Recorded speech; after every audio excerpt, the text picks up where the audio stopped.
Tere! Tänase loengu teema, nagu see pealkirigi viitab, on Saksa baltlastest ja ehitustöödest. Kõigepealt paar sõna selle pealkirja kohta. Esmalt Saksa baltlased. Tavaliselt me kasutame väljendit Balti sakslased. Ma olen siin Saksa baltlased tahtlikult kasutusele võtnud selle tavapärase Saksa baltlaste asemel, sest eelkõige sellepärast, et see vastab selle inimgrupi, selle rühma, nende inimeste enda enesenimetusele. Tavaliselt nad kasutavad, või vähemalt varasematel aegadel kasutasid väljendit Deutsch Balten, Saksa baltlased. Ja selle taga on natuke teistsugune arusaam sellest siinsest maast ja siinsest rahvast. Kui me ütleme, et Balti sakslased, siis me rõhutame, et ühed on sakslased, meie oleme eestlased, me oleme väga erinevad, rõhutame seda distantsi, aga Saksa baltlased rõhutab pigem seda ühtsust.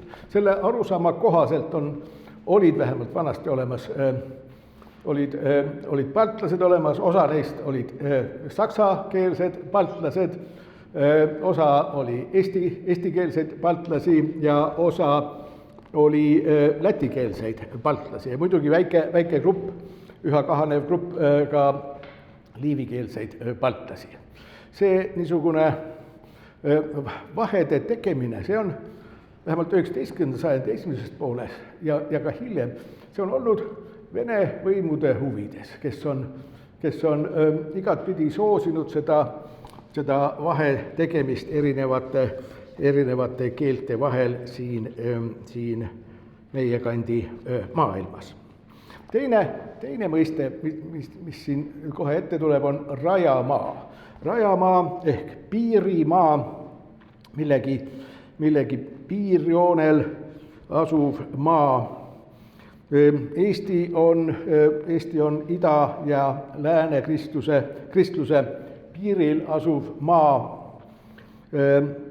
Enam-vähem samas olukorras on ka Läti õhtumaa ja hommikumaa piiril. Tõsi, ka Leedu on, aga Leedu on teistmoodi ja Leedu asjadest Leedu ma siin tänases loengus siia rajamaa hulka ei arva, sest Leedu olles küll omal moel piirimaa, aga teisiti ta on, kui ütleme varasemas ajaloos. Eesti ja Läti oli rajamaa Vene impeeriumi ja Saksamaa vahel, siis Leedu oli võib-olla eelkõige Valgevene ja Poola vaheline piirimaa või rajamaa. Ja see, mis ma edaspidi räägin, see puudutab ainult Eestit ja Lätit. Me oleme kõik siin, ma arvan, et enamus vähemalt neid kuulajaid, vaatajaid on kõik eestlased ja me teame, mida endast kujutab rajamaal elamine. Detailidesse ei pruugi siin laskuda. Me kõik teame, et läbi ajaloo on neid rajamaa elanikke kimbutanud mitmesugused ohud, sõjad, vallutused, okupatsioonid ja nende raames ümberrahvustamine, kultuuri muutmine, keele muutmine, kirikute muutmine, ajaloo muutmine, etc. Ja see tähendab seda, et rajamaad on maad, kus saab ja kus tuleb ehitada kaitsekraave ja kaitsetarasid.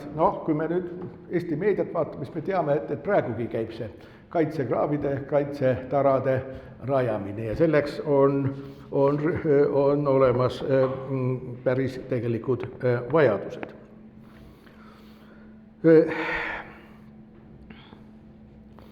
Eesti ja Läti olid olid 18. sajandi algusest kuni umbes enam-vähem esimese suure maailmasõjani domineerivalt luterlikud rajamaad ida-ortodokses Vene impeeriumis, või me võiksime öelda, et Saksa orientatsiooniga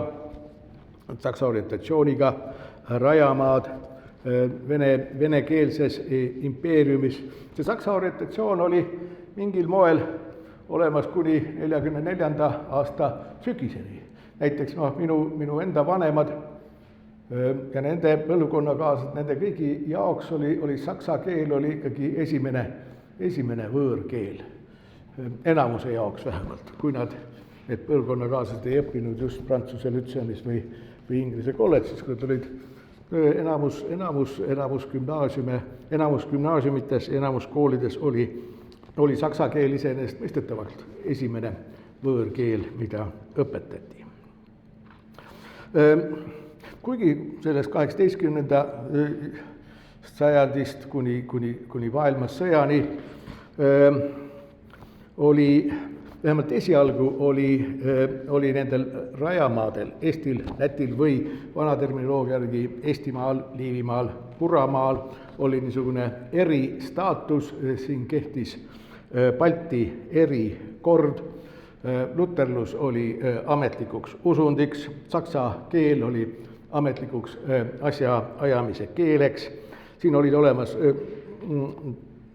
Baltimaade ja Venemaa vahel olid olemas tollipiirid, siin kehtisid kohalikud seadused, mis erinesid üsna oluliselt mujal Venemaal, Vene impeeriumis kehtinud seadustest, aga aja jooksul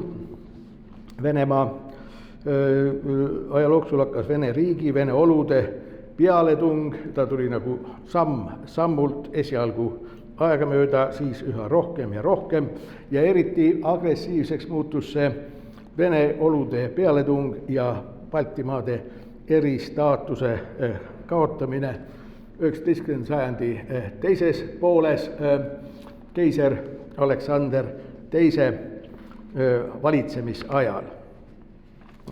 Nagu me teame, eelkõige silmnähtavalt kannatas haridus siin, koolid läksid venekeelseteks, nii et koolipoisid pidid hakkama õppima jätti, venekeelset, tolleaegset venekeelset tähte.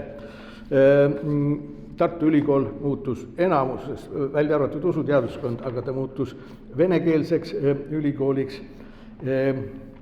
Segaabielude, see tähendab ortodoksete ja luterlaste luterlikus kirikus laulatamise eest nii mitmedki tollased kirikuõpetajad sattusid kohtu alla, sest see oli kriminaalne kuritegu, see oli keelatud ja nii edasi. Ilmselt saksakeelne elanikkond tunnetas seda muutumist,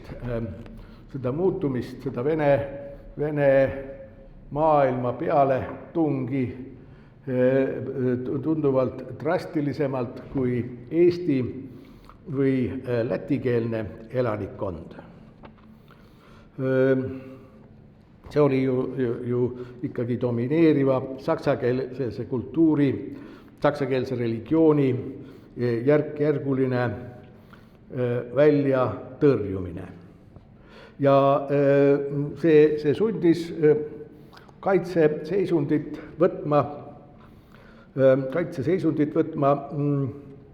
ja seetõttu ei ole ka vast üllatav, et 19. sajandil ja 20. sajandi alguses, kui Tartu Ülikooli usuteaduskond oli saksakeelne, siis see teoloogia, mida siin õpetati, ta oli mõnes mõttes sarnane paljude saksakeelsete luterlike teaduskondadega Saksamaal, aga ta oli võib-olla tunduvalt rohkem konfessionaalne, rõhutatult konfessionaalne, kui näiteks Saksamaa usuteaduskonnad. Tal olid väga tihedad sidemed Saksa ülikoolidega, Saksamaalt tuli tihti õppejõude Tartusse, Dorpatisse, hiljem Jurjevisse ja paljud Tartu lõpetajad läksid lühemaks või pikemaks ajaks edasi õppima Saksamaa ülikoolidesse. Aga see teaduskond, see usuteaduskond siin oli, ütleme, rõhutatult, kui ta oli rõhutatult konfessionaalne, siis ta oli ka rõhutatult näoga suunatud Euroopa, see tähendab siit vaadates eelkõige Saksamaa poole.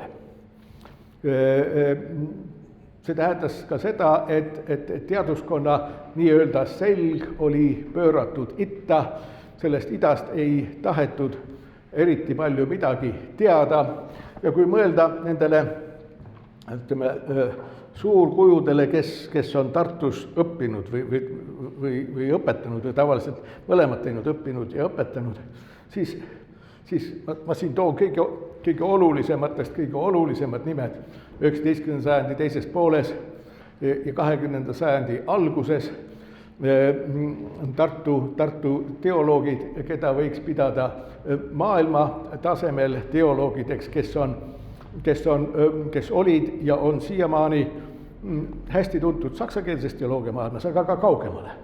Nad on tegelikult eriti Adolf von Harnack ja Alexander von Oettingen on üsna tuntud ka inglisekeelses, tänapäeva inglisekeelses teoloogilises maailmas ja mitte ainult luterlikus maailmas, vaid ka laiemalt. Kõik nad on ütleme, Tartu Ülikooli usuteaduskonna pojad, lapsed, kõik nad olid, võiks öelda, piltlikult seljaga ida poole pööratud ja see oli ka omal moel selle idast tuleva mõju, üha suureneva mõju vastane reaktsioon. Meil on teada näiteks, et nii Adolf von Harnack kui ka Reinhold Seeberg suhtusid üpris ütleme viisakalt, mitte väga hästi vene kristlusesse, üsna kriitiliselt. Ja see nende, ütleme, enamuse hoiak, vähemalt 19. sajandi lõpupoole, selline negatiivne suhtumine on ju üsna mõistetav psühholoogilises või inimlikus mõttes.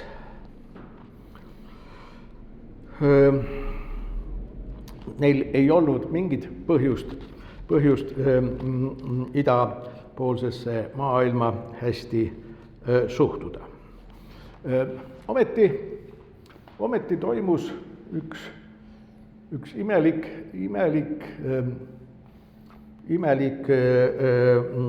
asi kahe sõja vahel. Siis, kui Eesti Vabariik oli sündinud ja kui Läti Vabariik oli sündinud, me teame seda, et tol ajal Eesti idapiiril Narva piirkonnast alla liikudes kuni Petserimaa lõunaaladele oli terve rida vene külasid, millest tänapäeval osa on ka veel Eesti Vabariigi territooriumil, osa on aga sattunud Vene Föderatsiooni alla, aga tol ajal oli üsna selgesti kaardi peal märgatav jada idapiiri peal. Enamus neist olid ida-ortodoksed kristlased, välja arvatud, ütleme, Mustveest kuni Emajõe suudmeni, kus domineerisid vanausulised, kuigi seal vahel oli ka üksikuid Moskva kiriku või ortodoksse kiriku külasid. Nüüd 20. 30. aastatel tekkis üks isemoodi organisatsioon. Ta sai alguse Lätist aga ta üsna ruttu jõudis ka Eestisse. Organisatsioon, mille nimi oli Baltische Russlandarbeit. Baltische Russlandarbeit.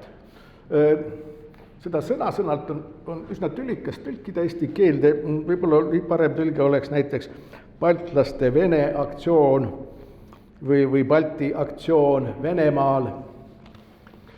Niisugune isemoodi organisatsioon, nagu ma ütlesin, rajati Eestis või rajati Lätis, aga ta jõudis üsna ruttu ka Eestisse.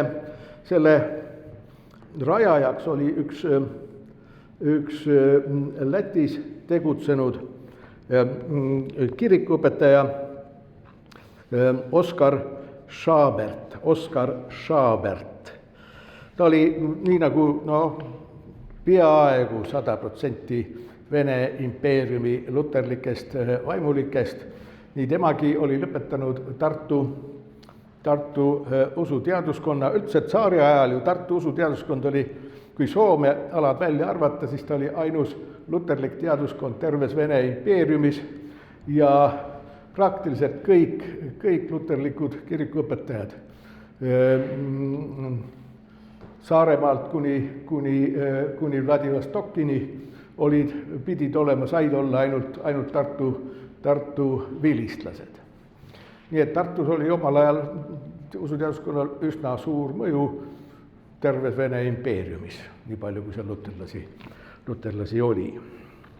Ta oli, lähme tagasi nüüd Oskar Schaaberti juurde.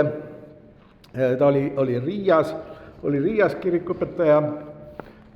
Ta oli väga aktiivne kristliku sotsiaaltöö arendamisel Lätis eelkõige, aga ta oli ka rahvusvaheliselt tuntud kristliku sotsiaaltöö või nõndanimetatud sisemisjoni tegelane.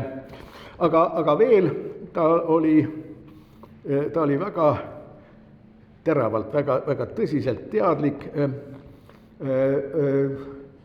Vene poolt tuleva kommunistliku ateismi ohtudes. Ta oli ise olnud vähemalt 2 korda arreteeritud ja üle noatera eluga pääsenud. Ta andis välja mitmeid raamatuid nii Balti alade kui ka laiemalt kommunistide all kannatanud märtrite kohta, kristlaste kohta. Neid raamatuid on ka vähemalt üks on eesti keeldegi tõlgitud, kunagi neid on vene keeles välja antud. Nii et oli väga teadlik sellest, mis kristlust ähvardab, kui see kommunistlik ateism peaks edasi levima. Ja see Baltische Russlandarbeit, selle organisatsiooni üks esimesi ülesandeid oligi tegelikult kogu Euroopa ja Euroopa kaudu muidugi kogu maailma hoiatamine selle eest, mis on juba toimunud nii mõneski riigis ja mis ohud ähvardavad veel ees. Aga aja jooksul sellel organisatsioonil tekkis ka teisi tegevusvaldkondi. Ja kui nüüd tagasi minna nende Vene külade juurde, mis Narva aladelt mööda Eesti piiri kulgesid ja ka Lätis oli olemas Vene külasid, Lätis oli ju ja on siiamaani minu teada palju rohkem näiteks vanausulisi kui Eestis, siis need Vene külad olid tol ajal üsna sotsiaalses ja majanduslikus mõttes üsna viletsas olukorras, üsna madalas seisuses ja Schaabert ning tema mõttekaaslased mõistsid õigesti, et nad on üsna vastuvõtlikud idast tulevale kommunistlikule propagandale. Ja seetõttu üks selle Baltische Russlandarbeiti baltlaste Vene aktsiooni, selle organisatsiooni üheks eesmärgiks sai nende venekeelsete piirialade koguduste usuline tugevdamine.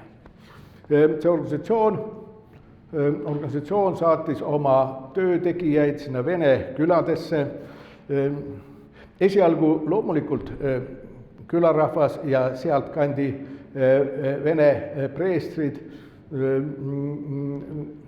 ei usaldanud neid luterlasi, kes sinna tulid, aga mõne aja pärast selgus, et selle organisatsiooni esindajate, missionäride või evangelistide eesmärk ei ole mitte neid venelasi seal luterlasteks teha, vaid nende eesmärk on süvendada nende idaortodokset või siis ka vanausuliste juures vanausuliste, nende enda usulist identiteeti. See organisatsioon, Baltische Russland Arbeit, hakkas välja andma, neil oli ka väike kirjastus olemas ja pressiteenistus hakati välja andma raamatuid ka vene keeles.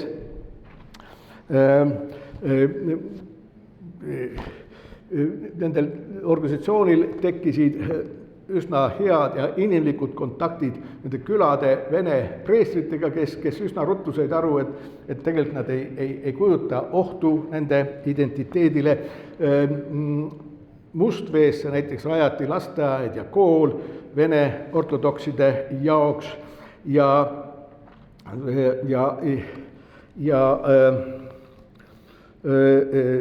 hakati pidama ka ühiseid konverentse, olid olemas nõndanimetatud Narva konverentsid, kus selle organisatsiooni liikmed arutasid ja planeerisid ühist huvi pakkuvaid asju koos vene preestritega. See organisatsioon, Baltische Russland Arbeit, ta ei kujutanud endast niisugust väikest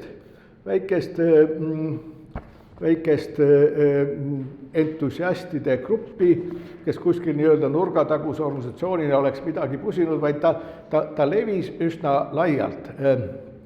Eestis oli tol ajal, näiteks Eesti luterlikus kirikus olid olemas territoriaalsed praoskonnad, aga eraldi oli olemas eksterritoriaalne saksa praostkond, mis ühendas kõiki saksakeelseid kogudusi ja terve see saksa praostkond asus selle organisatsiooni selja taha, see tähendab, et sisuliselt kogu saksakeelne luterlus Eestis hakkas toetama selle organisatsiooni tegevust, aga see organisatsioon Baltische Russland Arbeit tegelikult sai tuntuks ka väljaspool Balti maid, tal oli toetajaid mitmetes riikides, näiteks Hollandis oli tal üsna palju toetajaid ja kes toetasid ka materiaalselt selle organisatsiooni tegevust või ka niisugused ülemaailmsed luterlikud organisatsioonid nagu Martin Luther Bund, mis siiani tegutseb, asus selle Baltische Russland Arbeiti selja taha. Veelgi rohkem, sellel organisatsioonil oli ka lähedane koostöö niisuguse organisatsiooniga nagu Vene kristlik üliõpilasliikumine. Vene kristlik üliõpilasliikumine, Russkoje studentskoje hristianskoje dviženje. See oli Vene emigrantlik organisatsioon.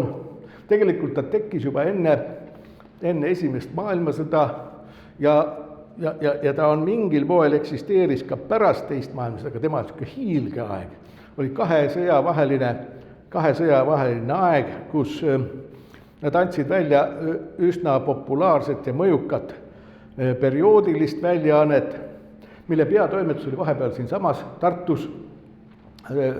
Ja see niisugune üsna mõjukas Vene organisatsioon tegi samuti koostööd selle Baltische Russland Arbeitiga.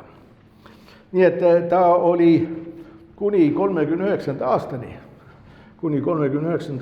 oli ta üsna võimas organisatsioon, kellel oli olemas oma visioon, oma väga kindlad eesmärgid, mis olid ka teoloogiliselt põhjendatud.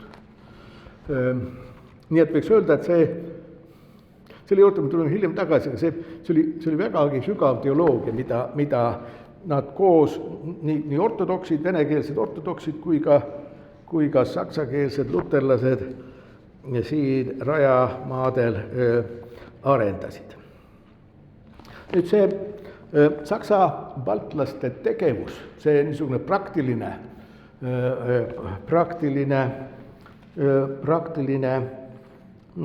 praktilised aktsioonid, see ei olnud tühja koha peal tekkinud.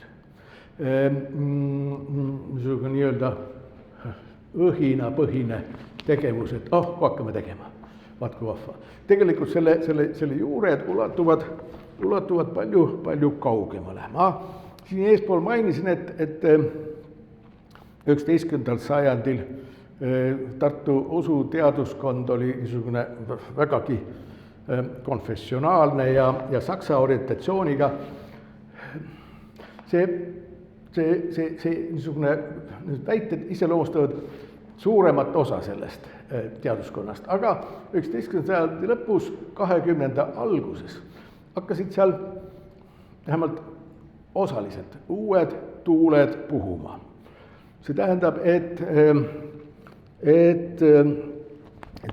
ilmusid uued noorema põlvkonna saksakeelsed teoloogid, kes olid vägagi huvitatud sellest, mis ida pool toimub. Me võiksime piltlikult öeldes, kes nad vaatasid põhimõtteliselt kõik läände, aga nad keerasid oma pead siia ja sinna, kes ei jätnud läände vaatamist maha, aga hakkasid vaatama ka itta. Ja ma tahaksingi siin natuke lähemalt kahest minu arvates väga olulisest, väga tähelepanuväärsest Tartu teoloogist natuke lähemalt rääkida. Esimene oleks Karl Konrad Grass. Karl Konrad Grass, Kuramaalt pärit teoloog, õppis Tartu ülikoolis, pärast seda töötas 5 või 6 aastat Peterburis, Sankt-Peterburis gümnaasiumiõpetajana, puutus kokku Vene reaalsusega ja seejärel tuli Tartu Ülikooli õppejõuks, eelkõige just Uue Testamendi õppejõuks ja väikeste katketega töötas selles ametis kuni oma surmani siin Tartu linnas. Võimalik, et juba seoses sellest ajast peale, kui ta Peterburis töötas, tekkisid tal huvid ka idakristluse vastu. Ja edaspidi võttiski ta ette ka mitmeid uurimisreise Venemaale ja 1914 andis Halle Wittenbergi ülikool talle audoktori kraadi, aga mitte tema erialase, mitte Uue Testamendi alase tegevuse eest, mida ta korralikult oma aja professionaalsel tasemel viljeles, vaid ta sai audoktoriks just nimelt oma uuringute eest idakristluse, vene kristluse, täpsemalt vene kristluse alal. Ta jõudis veel olla ka Eesti Vabariigi ajal Tartu Ülikooli Uue Testamendi professoriks kuni 27. aastani. Aga tema suurimaks, tema kõige mõjukamaks ja tegelikult siiani arvestatavaks tööks oli 3-köiteline raamat pealkirjaga Die russischen Sekten, Vene sektid. Ta on põhimõtteliselt, tõsi küll, 2 osas, aga see teine osa on 2 köites, nii et kõik see raamat kokku on umbes 1700 lehekülge ja oma selle raamatu eessõnas Die russische Sekten. Siin on ta niimoodi kogu välja antud. Teda on minu teada vähemalt 2 korda välja antud. Üks kord 20. sajandi alguses, aga hiljem DDR-i ajal anti teda uuesti vähemalt üks trükk uuesti välja. Mina olen teda lugenud sellest DDR-i väljaandest ja seal on ta kolmes köites eraldi. Seal raamatu, tema peateose, tal on terve hulk Uue Testamendi alaseid asju ja veel mõningaid Vene kristluse alaseid asju, aga need ei ole nii oluline on just see Die russischen Sekten, Vene sektid. Ja eessõnas ta ütlebki, et tema eesmärgiks on olnud tutvustada seda Vene sektide maailma, Vene sekte tervele õhtumaale. Ja siin ma tsiteerin või parafraseerin ühte tema lauset, Venemaad ei saa üldse mõista ilma Raskolli, see tähendab kiriku lõhet, siis kui vanausuliselt tekkis Raskolli ja sektantlust arvestamata. Need nähtused mängivad Venemaa rahvuslikus elus liiga olulist rolli. See on üks põhjusi, miks Venemaa on läänes teatud määral terra incognita. See on eelmise sajandi alguses öelnud, aga ja nende sektide, vähemalt selliste sektide, mida tema käsitles, ja vanausuliste kaalukus on tänapäeva maailmas ilmselt mõnevõrra langenud, aga nende vanade klassikaliste Vene sektide asemel on tulnud uued sektid, mis samuti Venemaal elavad ja mitte just vähesel määral.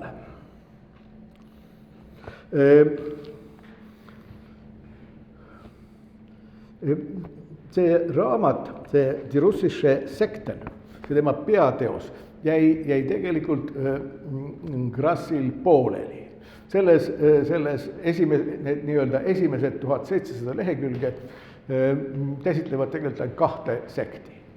Hlõstide sekti ja skopetside sekti. Ma ei hakka nendest siin pikemalt rääkima, sest kunagi ma olen pikema loengu pidanud nendest sektidest, kes on huvitatud, võib YouTube'i maailmast üles otsida ja vaadata, kuulata neid loenguid. Aga tema eesmärgiks oli käsitleda nelja klassikalist Vene sekti, lisaks skopetsidele ja hlõstidele, ka Duhobore ja Molokane, aga ta suri suhteliselt varakult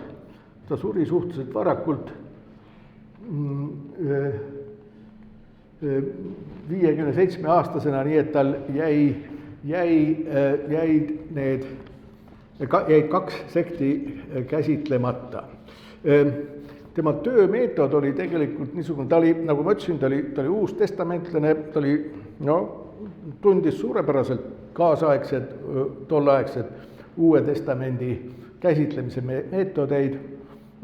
Ta oskas väga kriitiliselt käsitleda kõiki materjale, mis tal olid Vene sektide kohta,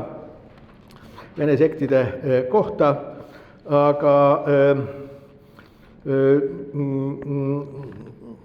see, et ta oli kriitiline, tema käsitlus oli kriitiline, ei tähenda, et see oleks olnud vaenulik. Ütleme, kui vaadata tolleaegset ülejäänud kirjandust, mis maailmas oli, see on siis aastal 1900 pluss mõni aasta edasi, mis oli Vene sektide kohta, siis see oli täiesti teistsugune. See oli venelaste enda kirjutatud käsitlused sektide kohta. Ma olen nad kunagi kõik läbi lehitsenud või mõnda isegi lugenud. Nad on suhteliselt ühte nägu, nad on kõik seminaride ja akadeemiate õpikud mõeldud tulevastele vene preestrite välja koolitamiseks. Nad on kriitilised ja nad on pahatahtlikud. Nende sektide ja ka vanausuliste käsitlus on samamoodi. Krassi käsitlus oli kriitiline, aga ta ei olnud pahatahtlik. Ta võttis seda niisuguse teatud distantsiga, tal ei olnud, võiksime öelda, tal ei olnud üks eelarvamusi, et see asi on paha ja vale, vaid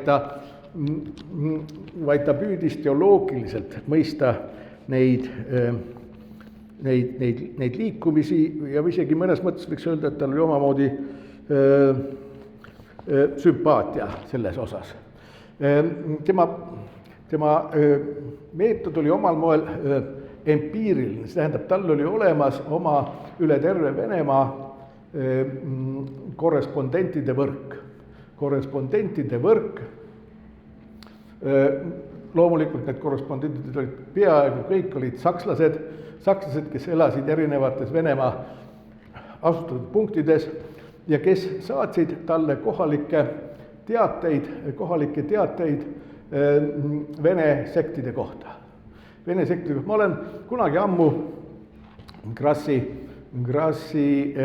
toimikuid kaustu vaadanud Tartu arhiivis ja seal on väga suur hulk niisuguseid ajalehe väljalõikeid, mis on erinevates Venemaa asustatud punktidest on Krassi korrespondendid saatnud talle siia Tartusse ja seda on isegi näha, kui seda 1700 leheküljelist raamatut lugeda. Seal ta kogu aeg viitab nendele teadetele, aga tal jäi veel suur osa neid väljalõikeid, neid kohalikke teateid tuhhobooride ja molokaanide kohta kasutamata. See Die russische Sekten, see jõudis eelkõige kohale muidugi saksakeelsesse maailma, aga tegelikult Krassi tööd jõudsid ka inglisekeelsesse maailma. Nimelt eelmise sajandi algus, aastast 1908 kuni 1926 šotlased andsid välja ühte suurt entsüklopeediat. Encyclopedia of Religion and Ethics. Kui ma nüüd õigesti mäletan, see on 13 paksu köidet ja sinna telliti Krassi kirjutised vene sektide kohta. Need on tegelikult, see entsüklopeedia on tänapäeval kättesaadav, kõik ta on internetist leitav. Ta on internetist leitav, kõik need 13 köidet ja kes tahab, võib lugeda seal Krassi artikleid, tal on vähemalt 2 erinevat artiklit. Üks on pealkirjaga Men of God, Jumala mehed, tegelikult Jumala inimesed, need on hlõstid, see on eraldi artikkel hlõstide kohta ja teine on lihtsalt Russian sects, sulgudes Russian, võite vaadata, Krassi kirjutatud, nii et tol ajal lihtsalt, see oli väga suur ja soliidne ja esinduslik entsüklopeedia, lihtsalt ei leitud kedagi teist maailmas, kes oleks selle entsüklopeedia akadeemilistele nõuetele vastavalt suutnud kirjutada ja need on, ega hiljem väga palju midagi väga olulisemaid uuringuid Venemaa sektide, vähemalt teoloogilises mõttes ei ole, on jah, kuskil paarkümmend aastat tagasi ilmus üsna korralik ühe vene folkloristi monograafia nende sektide kohta, aga tema põhitähelepanu on ikkagi folkloristilisel aspektil ja palju vähem teoloogilisel aspektil. Nüüd, Krass ei olnud ainus Tartu Ülikooli õppejõud, kes oleks jõudnud rahvusvahelisel tasemele vene kristluse uurimisel. Oli veel tema kaasaegne või natukene noorem mees, kes jõudis täpselt samasse entsüklopeediasse, oli niisugune pika nimega mees, Adalbert Eduard Eugen Maximilian Otto Parun von Stromberg, kes oli samuti Uue Testamendi õppejõud Tartus, aga kes on tegelikult ka ajalukku läinud pigem Vene dissidentide, religioossete dissidentide uurijana ja tema eriliseks huviks oli just nimelt vanausulised ja see kirikulõhe 17. sajandil Venemaal aset leidis ja patriarh Nikoni osa selles kirikulõhes. Ka tema oli pärit Kuramaalt, üldse tundus, et Kuramaal tuli tol ajal välja üsna märkimisväärseid teolooge, kes tegelesid vene kristluse uurimisega. Tal jäi pooleli käsikiri patriarh Nikoni kohta, aga nii nagu Krassil ilmus šotlaste entsüklopeedias inglisekeelsed artiklid, nii tegelikult ka sellesama entsüklopeedia vanausuliste käsitlevad artiklid on inglise keeles on Strombergilt. Nii et jällegi Edinburgh'st ei paistnud ühtegi teist akadeemilisel tasemel olevat õpetlast, kes oleks suutnud selle entsüklopeedia jaoks vajalikul tasemel kirjutada. Nii et kes on huvitatud, saab ka tema artiklit lugeda internetist. Sealt on näha, et ta tunneb, et professor Stromberg tundis põhjalikult seda historiograafiat, neid käsitlusi, aga kahjuks jah, 1922 ta lahkus siit elust. Aga ta oli üsna põhjalik, sügavustesse minev teoloog, nii et tema tegevus vääriks ilmselt ka põhjalikumat uurimust. Nüüd Eesti Vabariigi sündimise järel, kui see Tartu Dorpati Jurjevi ülikool sündis uuesti Eesti Vabariigi ülikoolina, siis toimusid ka olulised muudatused usuteaduskonnas. Teaduskonna töökeeleks sai eesti keel, tõsi, seda vaid teoreetiliselt. Nii mõnedki vana kooli professorid jätkasid saksa keeles õpetamist ja näib, et see ei olnud eriliseks probleemiks. Nii palju vähemalt, kui mina tean seda.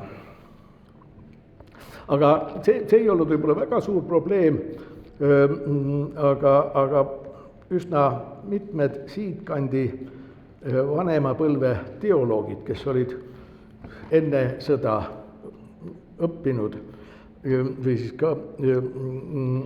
ka üliõpilased, ei olnud tegelikult rahul selle uuenenud, uuesti sündinud teaduskonna akadeemilise tasemega. Ja kui vaadata nende uute eestlastest õppejõudude akadeemilisi saavutusi enne siin tulekut, siis võiks öelda, et see rahulolematus oli mõnevõrra põhjendatud. Sinna tulid mitmed uued, või vähemalt mõned uued õppejõud ja nendest eestlastest ainult ühel olid olemas akadeemilised saavutused, mis kvalifitseerisid teda ülikooli õppejõuks, vähemalt vanade traditsioonide kohaselt. Teised pidid üsna kiiresti hakkama tegema eksameid ja vetikirju kaitsma, et saada mingitki akadeemilist kvalifikatsiooni. Igatahes see rahulolematus, eelkõige see oli saksakeelses teoloogide seltskonnas siin Eestis ja esialgu püüti anda üliõpilastele natuke tõsisemat ja paremat teoloogilist haridust tolleaegse teoloogilises seltsis, saksa keeles Theologische Verein. Seal peeti loengut, seal oli oma raamatukogu olemas, üsna korralik raamatukogu ja 1931 asutati Tartusse eraldi saksakeelne teoloogiline erakool, eraülikool või erateaduskond. Tal on mitmesuguste nimedega, ta on tuntud. Üks ametlikke saksakeelseid nimesid oli Theologisch-Philosophische Lutherakademii. Tal on eestikeelses ametlikus asjaajamises on tal omaette teine, natuke teistsugune nimetus. Aga tavaliselt ta on Tartu usuteadusfilosoofiline Luteri erainstituut eestikeelses ametlikes dokumentides, aga teda on põhiliselt ikkagi kirjanduses tuntud Luther Akadeemii nime all. Selle põhiline rajaja oli Werner Grün, jällegi pärit Kuramaalt. Tema isa oli Kuramaal kirikuõpetajaga, ta oli tapetud segaduste aegadel, nii et see juba määras ära tema isikliku suhtumise kommunistliku ateismi suhtes. Ta on kirjutanud mõningad tööd idakristluse kohta, aga tema põhiline valdkond oli religioonipsühholoogia. Hiljem pärast sõda või ütleme 39, isegi varem, juba 30 keskel, tegelikult ta valiti Berliini ülikooli professoriks ja ta töötas edaspidi rohkem Saksamaal, aga tema oli see, kelle initsiatiivil seda rajati, see eraülikool või eraakadeemia. Ja selle akadeemia niisugune peamine eesmärk ei olnud sugugi pelgalt puht rahvuslik. Üsna olulist rolli etendasid siin ka teoloogilised motiivid. Nagu ma ütlesin, see Tartu Ülikooli usuteaduskonda peeti natukene akadeemiliselt ebakindlaks, seda enam, et tol ajal 30. aastatel olid Eesti luterlikus kirikus segaste arengute periood ja see jättis niisuguse mulje, et Eesti luterlik kirik täpselt ei teadnud, kuhu taheti minna või õigemini osa tahtis ühes suunas minna ja teine osa teises suunas ja kolmas osa kolmandas suunas. Aga selle eraülikooli või eraakadeemia üks olulisi rajamise eesmärk oli ka see, et kogeti seda ohustavat ida poolt tulevat kommunismi. Ja vähemalt Grün ja tema mõttekaaslased arvasid, et kui see kommunistlik režiim ükskord kokku kukub, nad ei osanud arvata, et see nii kaua kestab, kui ta kestis. Et siis on tarvis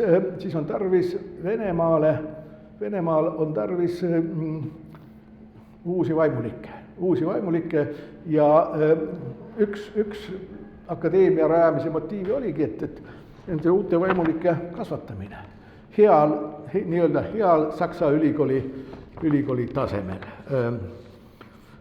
Ja seetõttu, nagu vaadete edasi just nimelt idas tegutsemise suunas, seetõttu ka selle eraakadeemia õppekavasse kuulus üsna palju Venemaaga seotud asju.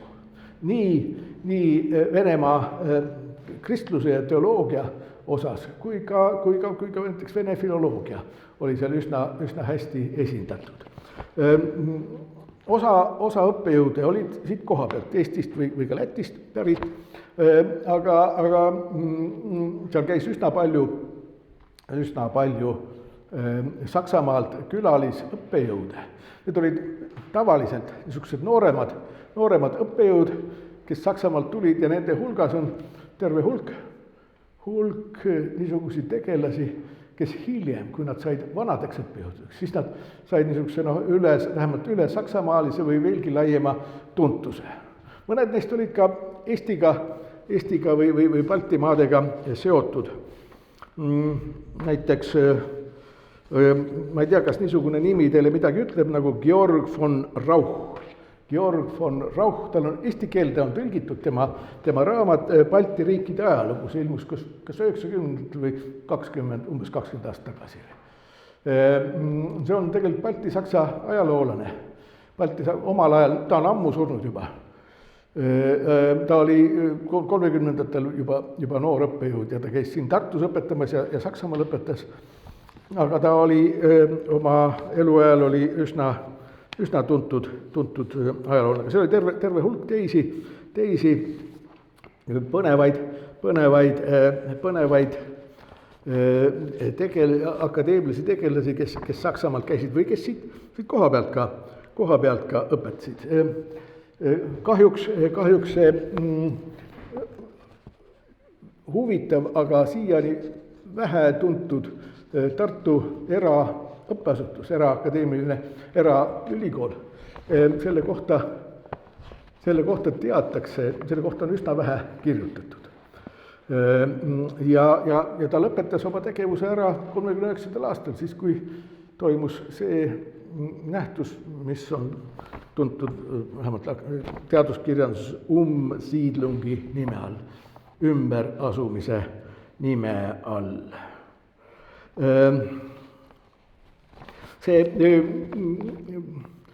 Tõsi, selle 39. aastaga selle Luteri Akadeemias alustatud idakristluse uurimine ja õpetamine, see kaldus edasi, see ei lõppenud 39. aastal, ta jätkus Saksamaal, aga hetke pärast ma räägin sellest natuke, mis Saksamaalt edasi sellest õpetamise akadeemilisest traditsioonist. Kui Grün Berliini läks, siis järgmiseks akadeemia juhiks sai Eduard Steinwand. Ta ei olnud tegelikult kitsamas mõttes saksa baltlane, ta oli Odessast pärit, aga ta oli lõpetanud sajandi alguses Tartus gümnaasiumi ja Tartu Ülikooli usuteaduskonna ja siis pärast seda tagasi läinud Lõuna-Venemaale. Kahjuks juhtus ta sinna aega just kui enamlased seal hakkasid oma veriseid tegusid tegema, nii et ta oli selle tunnistajaks, kuidas hakati pärast Vene enamlaste revolutsiooni kristlust taga kiusama. Ja see oli ilmselt ka üks tema niisuguseid motiive, mis sundis teda akadeemias tegutsema ja akadeemias idakristluse käsitlust edasi arendama ja samaaegselt tegelikult oli ta selle Baltische Russland-Arbeiti ka tihedalt seotud, nii et nii akadeemias kui ka praksises ta osales. Akadeemias ta oli küll praktilise teoloogia õppejõud, hiljem, kui ta Saksamaale läks, siis ta valiti Erlangeni ülikooli praktilise teoloogia professoriks. Erlangen, kes on geograafiast ära unustanud, ma tuletan meelde, et Erlangeni ülikool on tegelikult Nürnbergi ülikool. Erlangen on nagu Tallinnas on Nõmme. Nii on Erlangen Nürnbergi suhtes. Nürnbergi raudteejaamast te sõidate Erlangeni rongiga umbes 15 minutit. Ta on vana 18. sajandil rajatud ülikool ja ta on üsna kuulus ja hea ülikool. Kui Steinwand seal hakkas praktilist teoloogiat õpetama, siis ta tegelikult aegamööda hakkas ka idakristlust õpetama. Nii et tema initsiatiivil pärast teist maailmasõda praktiliselt tema rajas Erlangeni ülikooli idakristluse instituudi. Saksamaa ülikoolides on, mitmes ülikoolis on olemas spetsiaalsed idakristuse instituudid. Osa neist tegeles vene kristlusega, osa tegeles orientaalse kristlusega ja see Erlangeni instituut vähemalt pikka aega, kuni nüüd ütleme selle aastatuhande alguses oligi spetsialiseerunud just nimelt vene kristluse arendamiseks ja selle vene kristlust käsitlevate Saksa instituutide seas oli ta praktiliselt esimene, kõige mõjukam üldse. Ma olen nii mõnengis nendes käinud, ma olen Erlangeni ülikooli idakristluse instituudi raamatukogus istunud mitmeid suved, aga ma olen seal ka mitmetes teistes käinud ja vähemalt vene kristluse osas oli see tol ajal, kui ma seal liikusin, oli ta ikkagi, ikka väga heal tasemel. Huvitaval kombel, kui Steinwand ära suri, siis valiti sinna mõni aja pärast, mitte kohe, aga üsna varsti valiti üks naisprofessor, Feri von Lilienfeld, kelle ka mul on tegelikult olnud nii mõnedki korrad elus kokku saada. Tõsi, mitte väga lähedalt, aga me oleme ühes samas akadeemilises seltskonnas mõnega tema olnud. Teate, kus ta sündinud oli? Riias sündinud, ta sündis Feri von Rosenbergina. Sõja ajal ta abiellus üsna õnnetult von Lilienfeldiga, kes oli sündinud Virumaal. Nii et tegelikult see baltlaste poolt rajatud Vene uuringute instituut, kuni ta oli juba pensionile läinud oma surma ajal, aga kuskil umbes aastani 2000 oli tegelikult ikkagi Saksa baltlaste käes.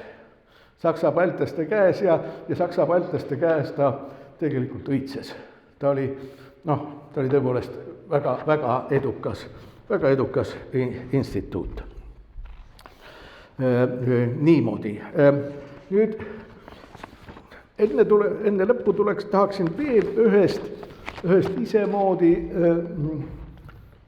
Saksa baltlasest rääkida, kes oli tihedalt seotud nii Luteri Akadeemiiga kui ka Baltische Russland Arbeitiga. Aga kes kunagi kuskil ei õpetanud, kes ei ole kunagi leiba teeninud õpetamisega, aga kes on ise väga palju õppinud, see on see proua von Lilienfeld juba vanas eas. Nii, see oli Wilhelm Holberg. Wilhelm Holberg sündis 1889 Haapsalus.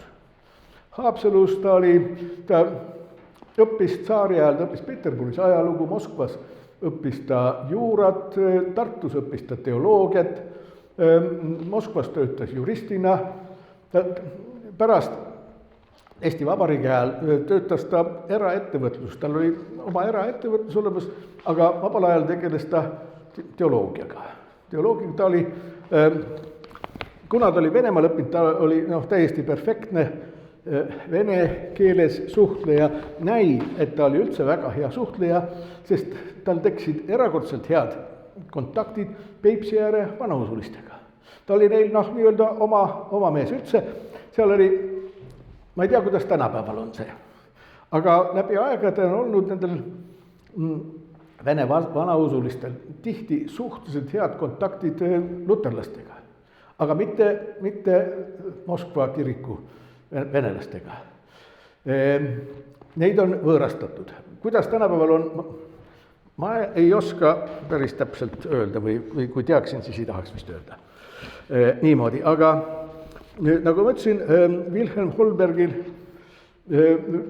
ta kontaktid arenesid väga kaugele, ta sai kasutada, need vanaulused andsid talle kasutada, näitasid vähemalt, lubasid tal lugeda neid vanu tekste, vanu raamatuid, mida nad mitte kellelegi ei näita, aga Holberg oli neil sõber justkui. Ühesõnaga, et Wilhelm Holberg hakkas koostama raamatut vanausulistest, vene vanausulistest, võib-olla ta eeskujuks oli Krassi raamat Vene sektidest, võib-olla mingil määral. Sest ta oli ka Krassi õpilane olnud ja Krassi loenguid kuulnud ja ta ei jõudnud seda valmis, seda raamatut. See raamat, ta suri ära 57. aastal, see raamat, lõpetamata raamat jäi ta järglaste kätte ja need järglased pakkusid seda Tartu Ülikooli kirjastusele 90. aastatel. Nii et 94. aastal ilmuski Tartu Ülikooli kirjastusest raamat pealkirjaga Das russische Altgläubigentum. Das russische Altgläubigentum, 2 köidet kokku umbes 900 lehekülge ja nagu ikka siin kombeks lõpetamata. See raamat on hästi põhjalik. Ta Vene vanausulisi saab jaotada nagu 2 harru, on preesterlikud ja preestritud. Preesterlikud on need, kes arvavad, et kirik on ikkagi olemas veel. Aga preestritud, bespopovtse, on need vanausulised, kes ütlevad, praegu me oleme eskatoloogilises lõpuajas. Jumal on kiriku ära võtnud, enam ei ole kirikut olemas. Seetõttu ei ole ka preestreid, ei ole kiriklikku hierarhiat olemas, ei ole ka sakramente olemas. Mõned erandid, ristimine on olemas näiteks. Abielu ei ole olemas, laulatussakramenti ei ole olemas ja nii edasi. No võtte see, need 2 köidet, see on Das russische Altgläubigentum on 2 köites ilmunud. Seda võib mõnes antikvariaadis praegu veel saada olla. 90. aastatel ta vedeles siin Tartus raamatulettidel ja ma ostsin terve hulga neid ja viisin oma sakslastest tuttavatele, kes olid väga tänulikud ja rõõmsad selle raamatu üle. See eessõna on tegelikult selles raamatus on autori enda poolt, Holbergi enda poolt kirjutatud. Ta teadis, et ta ei jõua seda lõpetada. Selles eessõnas ta ütleb, et ta ei saa seda Saksamaal lõpetada, sest Saksamaal pole tingimusi selle raamatu lõpetamiseks. Tartu oli tema väidete kohaselt sellise raamatu kirjutamiseks maailma kõige parem koht 200 vahel. Enamus raamatuid oli Tartu ülikooli raamatukogus olemas ja kui neid ülikooli raamatukogus ei olnud olemas, siis sai minna Theologische Vereini raamatukokku, kus nad kindlasti olid olemas. Ja kui need isegi seal Vereini raamatukogus ei olnud olemas, siis tuli minna Luther Akadeemia raamatukokku ja seal nad olid ikka olemas. Nii et järelikult 30. aastatel oli siin linnas olemas väga suurepärane raamatukogu vene kristluse kohta. Kui ma siin selle linna ülikoolis kunagi töötasin eelmise aastatuhande lõpus, selle algust, siis ma püüdsin mõnikord kindlaks teha, et kas neid raamatud on Tartu Ülikooli raamatukogus olemas. Minul ei õnnestunud leida. Mul ei õnnestunud leida ühtegi raamatut, kus oleks olnud kas Theologische Vereini või Luther Akadeemia mingisugune märge sees. Aga ega ma ei teinud väga intensiivset tööd selles osas, et võib-olla midagi on, kusagile pidi, võimalik muidugi, et kommunistlikud ateistid hävitasid kõik nad ära, nad olid väga andekad raamatute hävitajad. Aga võib-olla midagi veel kuskil on. Selle Wilhelm Holbergi lõpetuseks 54. aastal 1954 ilmus Saksamaal üks huvitav raamat pealkirjaga Die Katakombenkirche. Autoriks veidra eesnimega Arfred Gustafsson. See on minu teadmiste kohaselt üks esimesi, kui mitte täiesti esimene Euroopas ilmunud monograafiline käsitlus Vene katakombkirikust. Vene katakombkirik tekkis siis, kui kommunistid võimule said. 20. aastatel tegelikult purunes see vana Vene ortodoksne kirik päris mitmeks tükiks. Üks tükk jäi selleks ametlikuks kirikuks, mis kuidagi hingitses kuni teise maailmasõja keskpaigani. Üks osa hakkas nõnda nimetatud uuendusmeelseks kirikuks, kes püüdis teha väga olulisi reforme, aga üks osa läks põranda alla Venemaal. Põranda alla ja see ongi see katakombkirik. selle kohta oli väga vähe teada ja ma kardan, et siiamaani on väga vähe selle kiriku kohta teada. Sest nemad arvasid, et see kirik, mis põranda peale jäi, see pole mingi kirik enam. See patriarh Tihon oli veel päris patriarh, aga juba järgmine, see, kes sai Teise maailmasõja ajal, Sergei, see on punane tegelane, etc. Ja see Gustafsoni raamat Die Katakombenkirche, katakombi kirikud ongi vähemalt üks esimesi, võib-olla täiesti esimene monograafia, mis on selle kiriku kohta ilmunud ja kui selle stiili vaadata, siis ta tuletab väga meelde seda vanausuliste käsitlemise stiili, samasugused hoiakud on olemas. Ja lõpuks selgus, et see autor ongi tegelikult Holberg. Wilhelm Holberg oli lihtsalt pseudonüümi all kirjutanud raamatu ja see informatsioon oli tal ilmselt olemas juba 20-30 aastasest, ta oli, siit sai seda palju paremini koguda kui hiljem Saksamaal. Niisiis, ja ka see raamat, eks ole, esitab niisugust meelsust, mis keeldub, mis hoidub teistsugust ja arusaamatut maailma hukka mõistmast ning hindab teoloogiliselt vene kristlaste kannatusteekonda. Niisiis, võiks kokkuvõttes öelda, et ühest küljest Rajamaade elanikud elavad üsna tihti väga ohtlikus situatsioonis, aga teisest küljest võib Rajamaa elanikel olla ka võivad olla teatud privileegid. Privileegid, mida nii-öelda sisemaa elanikel ei pruugi olla. See tähendab seda, et nad võivad keerata selja itta, siin kandis vähemalt, aga nad võivad ka vaadata sinna ida poole, pöörata oma näo sinna, nad võivad pöörata oma näo kahes suunas ja mõnikord on arvatud või niimoodi välditud metafoorselt, et sisemaa elanikud tihti, mitte alati, loomulikult võib ka olla sisemaal teistsuguseid hoiakuid, aga sisemaa elanikud justkui elaksid kahemõõtmelises ruumis. Aga Rajamaa elanikud tänu sellele, et nad on ohtlikus olukorras, võivad tegelikult ikkagi ka kolmemõõtmelises ruumis elades. Nad näevad kergemini asju, mida teised ei näe. Mis siis olid nendeks motiivideks, mis panid selle umbes poole sajandi jooksul grupi Saksa-Balti teolooge niimoodi iseäralikul moel käituma ja asju uurima. Üks motiiv, mis kindlasti neil oli olemas, oli see, et neil oli niisugune enesetunnetus, mille kohaselt nad on õhtumaa eelpostiks idas. Et nende ülesandeks on kogu õhtumaad informeerida sellest, mis siin ida pool üldse toimub. Meie rajamaalased näeme, mis toimub, meie ülesandeks on seda ka teistele rääkida ja teisi. Aga see pole muidugi veel kõik. Selle taga, nende motiivide taga on võib-olla vähemalt üks teoloogiline motiiv. See tähendab, et nad nägid tervet kristlust ühtsena. See tähendab seda, et ka vene kristlased, nii Moskva kiriku kristlased kui ka vanausulised kui ka sektid on tegelikult nende jaoks kaaskristlased. Jah, neil on erinevad kombed, aga mis siis?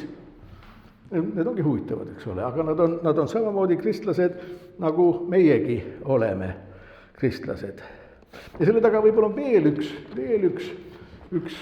üks oluline motiiv, võib-olla veelgi sügavam. Kõiki neid tegelasi, keda ma siin täna põgusalt tutvustasin, nad peaaegu kõik olid üsna aktiivselt tegevad ka laiemalt kristlikus sotsiaaltöös, sisemissionis, diakoonias, kuidas tahes seda nimetada. Ja neid kõiki minu arvates iseloomustab ka teatud niisugune sotsiaalne sensitiivsus või sotsiaalne tundlikkus, mis märkas tagakiusamist teiste juures, mis märkas teiste kannatusi. Vanausulised ja sektandid olid ju ka tsaari ajal, nad on alati olnud tagakiusatavad. Tsaari ajal ja nõukogude ajal olid tagakiusatavad. Pärast enamlaste riigipööret olid ka riigikristlased tagakiusatavad. Nii et neil oli olemas teatud, võiksime rääkida Saksa-Balti teoloogilisest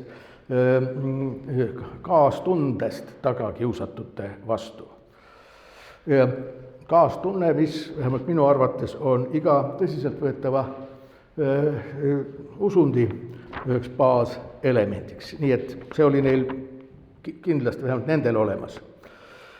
Mis selle sotsiaalse tundlikkuse põhjuseks võis olla? Üks asi on see, et ma siin korra loengu alguses mainisin niisugust Dorpati professorit nagu Alexander von Oettingen.